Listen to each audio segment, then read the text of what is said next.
নমস্কাৰ, মই খানা বনাই আছোঁ চবতে। তেল দিলোঁ, এয়া হ'ল সৰিয়হ আৰু জলকীয়া বটা, জিৰা ধনিয়া আৰু শুকান জলকীয়া, কালজিৰা আৰু বিলাহী পেষ্ট কৰি লৈছিলোঁ। তেলত দিলোঁ মই কালজিৰা আৰু শুকান জলকীয়া, তাৰপিছত অকণমান চেনি দি দিম, চেনি অকণমান দিলোঁ। তেলটো ভালকৈ গৰম হৈ গ'ল। এতিয়া মই ৰঙালাও আগখিনি আৰু আলুটো দি দিম। গোটেইখিনি দিলোঁ।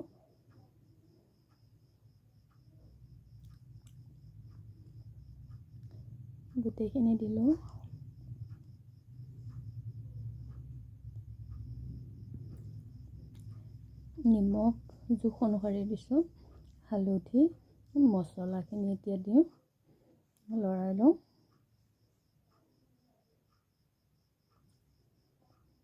এতিয়া সৰিয়হ আৰু শুকান জলকীয়া বটা,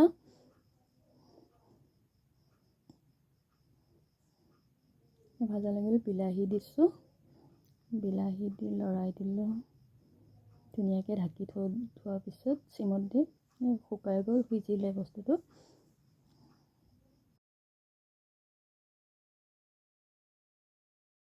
এতিয়া খানা বনাই দিম। আলু বিলাহী ভাল লাগে। ধনিয়া, পদুনা পাত আৰু বুটৰ চাটনি বনাব ওলাইছে। এইটো দালি বনালোঁ পানীলাও দি।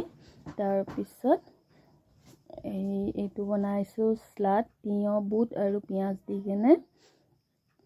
তাৰপিছত এইটো হ'ল বিলাহী আলু সনা, আৰু এইটো হ'ল ৰঙালাও আগটো, আৰু এইটো পদুনা আৰু বুট বটা।